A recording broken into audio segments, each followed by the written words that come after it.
It is Christmas time, you filthy animals. Welcome. This is the first and only time I will probably be doing a Christmas top 5 list, but it's the Christmas season. It's time to get some hot cocoa, warm up with a nice blanket, find some loved ones, and watch some Christmas movies. Unlike my other films that I like to watch, I'm pretty niche. I like some avant-garde stuff, but when it comes to Christmas movies, I am a complete 100% normie. This list will not be special in any way. You will probably know all of these movies, maybe besides one, and they're classics for a reason. So I just want to talk about them, give you my thoughts about them. So strap in, it's going to be fun, it's going to be quick, and it's time to celebrate Christmas. The birth of our newborn king is here.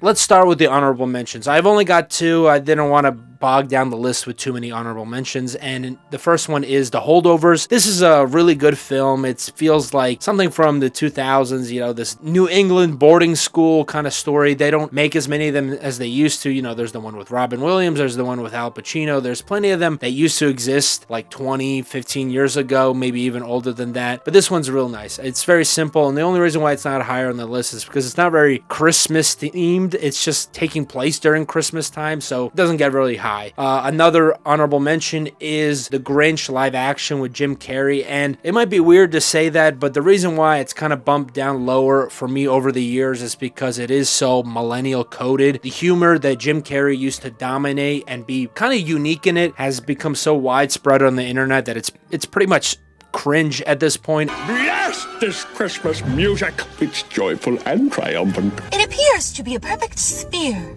Nice. It kind of makes watching this movie a little bit harder, which I know is weird to say. That's why it's not on the top 5 list. But let's get into number 5.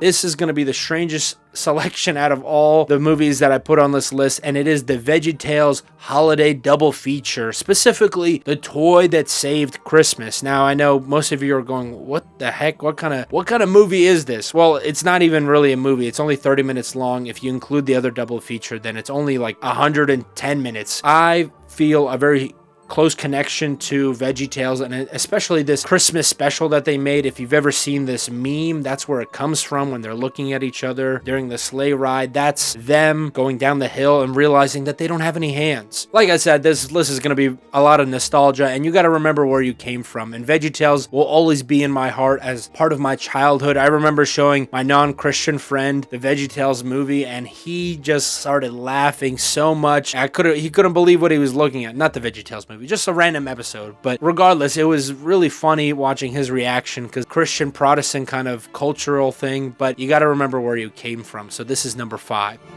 At number 4, I've got Elf. Now, this is probably one of the most infamous comedies of all time. It's definitely one of the most prolific comedies that is Christmas related at all, and it's so iconic. There's so many memorable moments, there's so many quotable lines. Santa's coming to town. That form of comedy also has kind of died, like I mentioned with Jim Carrey. This kind of like story just does not make money anymore. So it is what it is, but this movie is just so fantastic. I love the scenes in the North Pole where Will Ferrell looks like a giant, and the regular people, they're regular people. They just did something with like special effects and lighting and set design and distance. Nowadays, it would have just been a CGI mess, and it would have looked really stupid. So this movie has a charm to it. It has so many funny moments. Like, what more can be said about it? You could watch with anyone. It's a very easy crowd pleaser. So that's number 4.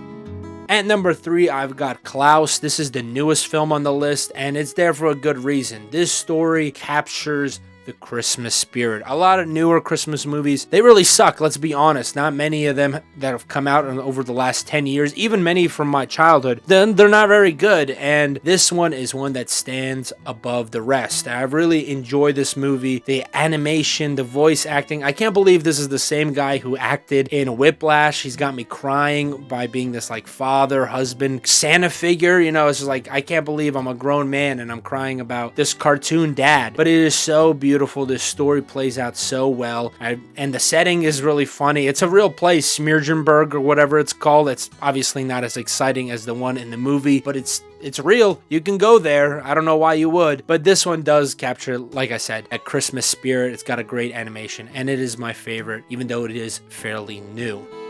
And at number 2, I've got Home Alone. Now, many people consider this to be their number one. I wouldn't fault them for it. Like I said, I watched a lot of that VeggieTales holiday double feature. If I watched that like 300 times on DVD, I watched Home Alone on cassette tape maybe 1,000 times. And it's not even like a cassette tape that we bought, you know, that you can get from the store. No, it's a recording of Home Alone playing on the television. So if you roll it back, you'll see like ads of random plastic and kitchen utensils that they were trying to sell to housewives and to children. And this movie, obviously, if you're growing up as, you know, a rambunctious little boy, you're gonna connect with this story so easily. You know, you're a little violent, but you're also a little curious, but you're just a little guy making your way through the world. The guy with the snow shovel terrified me as a kid. The tarantula terrified me as a kid. And the message at the end of the movie is that no matter what you have materially, if you can eat all the sweets you can get, if you can watch all the stuff you can watch, it doesn't matter more than family. And that's such a solid, easy message. I love it. It's heartwarming. And this movie is really funny to watch. It's got Joe Pesci. How much more can a movie do? So it does a really fantastic job. I really like this one. Obviously, it's my number 2. So what could be at my number 1? Well, this film is the most first watch of any of the movies. I watched it for the first time about 2 years ago. I saved it for when me and my wife first got married. We watched it in our first apartment, and It's a Wonderful Life. It is such a fantastic movie, dude. You know, people hype it up, people say so many things, and it stood the test of time. It stood the test of my skepticism, and this movie is just so amazing. Not only is the story within the movie so like gut-wrenching and beautiful and amazing, it captures the actual meaning and spirit of Christmas, you know, the birth of Christ and his sacrifice for the world, and that plays out here, and how Christmas is not just about gifts, it's not about getting something, but it's about the people around us. It's the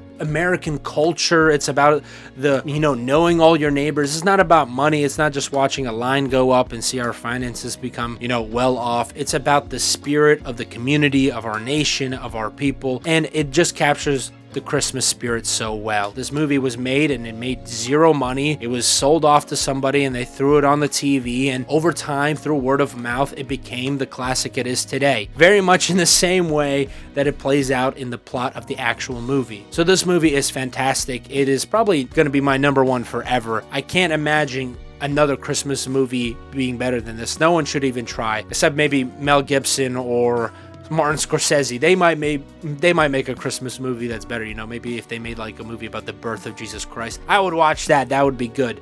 But I think It's a Wonderful Life will always be my number 1 movie to watch during the Christmas time, and I'm going to try to watch it sometime this week before the Christmas spirit is completely gone. But those are my top 5. Let me know what you think in the comments down below. Comment your favorite Christmas movies, even if they're trashy, even if they're horrible. You know, it's Christmas. It doesn't matter what we're doing here. Thank you for watching. Like and subscribe. I'm going to try to be a little bit more consistent in 2026. I'm going to be doing a lot more reviews, a lot more analyses, but as always, thank you for watching. I hope you have a great Christmas and a happy new year. See you later.